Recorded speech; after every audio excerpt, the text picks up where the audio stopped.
sana na hindi ito more dangerous, more toxic than the original COVID. The more infectious UK variant of COVID-19 is now in the Philippines. The patient is a 29-year-old male in Quezon City who arrived from Dubai last week. Meanwhile, President Duterte vouches for the Chinese-made Sinovac, despite yielding only a 50% efficacy rate. Hindi nagkulang ang Chinese. Hindi sila nagkulang sa otak. Bright itong mga in-check at they would not venture kung hindi sapat. And the U.S. House of Representatives has impeached U.S. President Donald Trump, with some Republican lawmakers also voting for his ouster.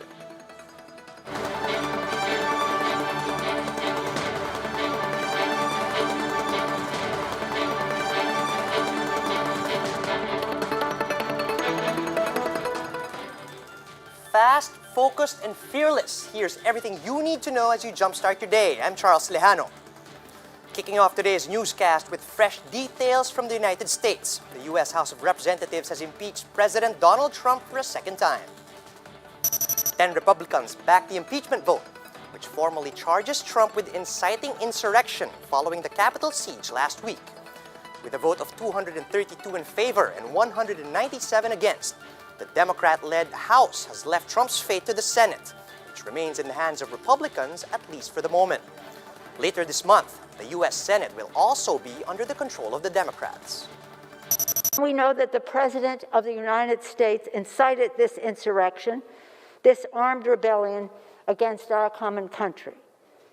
He must go. He is a clear and present danger to the nation that we all love.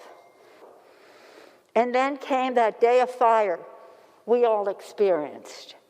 The President must be impeached, and I believe the President must be convicted by the Senate, a constitutional remedy that will ensure that the Republic will be safe from this man who was so resolutely determined to tear down the things that we hold dear and that hold us together. The UK variant of COVID-19 has been detected in the Philippines for the first time, and President Duterte is calling this strain a new monster. To give us the latest on this story, we have with Greg Gregorio. He's joining us live from Mandaluyong. Greg, good morning. Where did the patient get the virus and how is he doing now? Charles, there is no direct statement yet as to where the patient got the infection or the UK variant of the SARS-CoV-2, but the information at hand says that this 29-year-old patient came from Quezon City and traveled to the United Arab Emirates, or Dubai to be particular, with his female partner. They traveled to Dubai back on December 27 for a business purpose, had a meeting with a person on December 30, traveled to a certain grocery stores, tourist spots in Dubai, and went back to the Philippines on January 27. Upon arrival here in the Philippines, they were subjected to RT-PCR test. The results on the following day said that the male patient tested positive for COVID-19, while the female companion tested negative for COVID-19. Yesterday, the DOH reported that the male patient tested positive for the UK variant based on the genome sequencing conducted by the Philippine Genome Center. Currently, the male patient is in an isolation facility and taking medication because there is findings that he is suffering from pneumonia, while the female patient is in a quarantine facility even though she tested negative for COVID-19. Charles. All right, Greg, could you tell us about the co-passengers on that Emirates flight? How are contact tracing efforts ongoing? Charles, according to the Department of Health, they already have the flight manifest of the Emirates flight number EK332, and the contact tracing is ongoing for his co-passengers on that flight. But aside from these passengers, the immediate close contacts of this individual have been subjected to a strict quarantine and are currently asymptomatic. Charles? All right, how about the Quezon City local government or other concerned agencies? How are they handling the situation? Charles, the Quezon City City Epidemiology Surveillance Unit said they are awaiting for the Department of Health for the names of the co-passengers of this patient who might be residing in Quezon City. But as to the immediate close contacts of this patient, which are his parents, they are already under strict quarantine, while the Department of Health is also working with the Department of Interior and Local Government for the intensified contact tracing with regards to this matter. Charles? All right, President Duterte mentioned this last night. What was his reaction to this new development?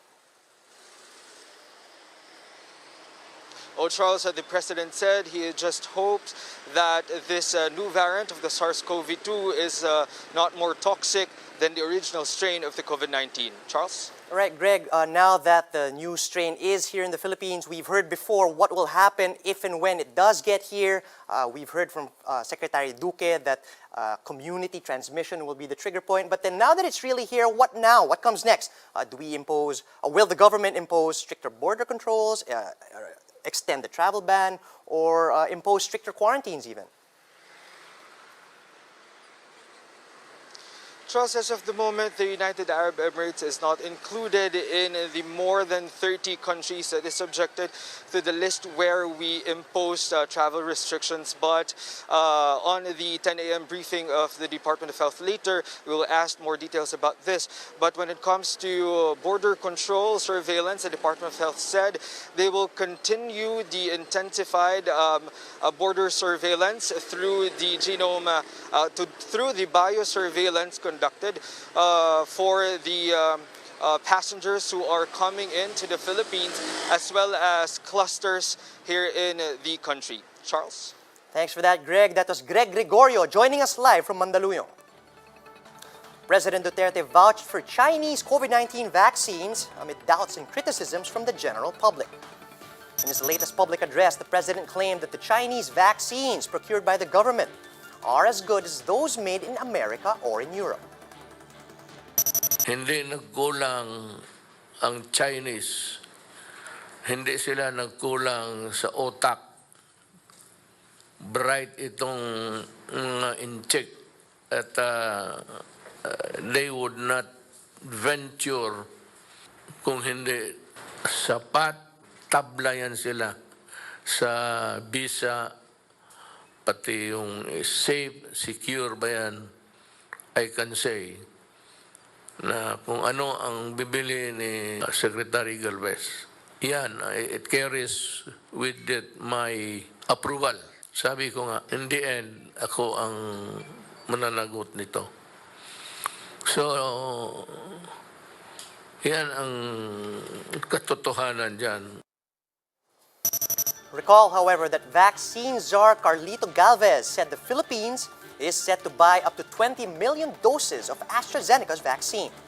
Meanwhile, Duterte also insisted that the administration is not forcing everyone to purchase the same vaccine brands. This as local executives brokered separate deals with US and UK manufacturers for COVID-19 vaccines for their constituents. You can choose any vaccine you like to buy. Wala kaming pakialam kung ano ang pipiliin ninyo. That's one thing. Hindi kami makialam sa lahat ng bagay in the purchase. But maybe, I don't know. Alam mo kasi may batas tayo na lahat ng medisina, of whatever nature, and whatever be characteristics, magnaan talaga muna ng pagsilip sa gobyerno. Vaccine czar Carlito Galvez has identified the first 3 vaccine brands that will arrive in the country by as early as February. Aside from the earlier announced Sinovac, Galvez confirms that Pfizer and AstraZeneca vaccines are also expected to have early rollouts. Pfizer is expected to deliver around 25 to 40 million doses, while around 17 million doses were secured from AstraZeneca. Galvez adds that all negotiations with vaccine manufacturers are now in the final stages. He also notes that the country has sufficient funds for vaccine procurement and logistical requirements amounting to 82.5 billion pesos. Ang kukunin natin na vaccine ay safe, effective, at saka po tinatawag natin na durable na makapag po na secured ang ano po natin. And then ang ano po natin, ang inyong guidance na dapat po magkaroon ng equitable access, lalo na ang mga mahirap. Both Galvez and Health Secretary Francisco Duque are confident that the country has enough cold storage facilities for vaccines. Galvez said Manila, Cebu, and Davao all have the capability to store hundreds of thousands or even up to 1 million vaccine vials. Duque notes that they are also working on procuring freezers with ultra-low temperature. Ang Department of Health po ay sa kasalukuyang binubuo na yung mga dokumento para po sa ating third-party logistics provider. Nakapag-identify na po kami dahil meron po tayong 10 na inangkat. We imported 10 ultra-low freezers at paparepurpose ko na lang. Each can accommodate 550 liters of vaccines. Here are the biggest stories from the dailies. The government is embarking on a nationwide information drive on COVID-19 vaccines to counter fake news.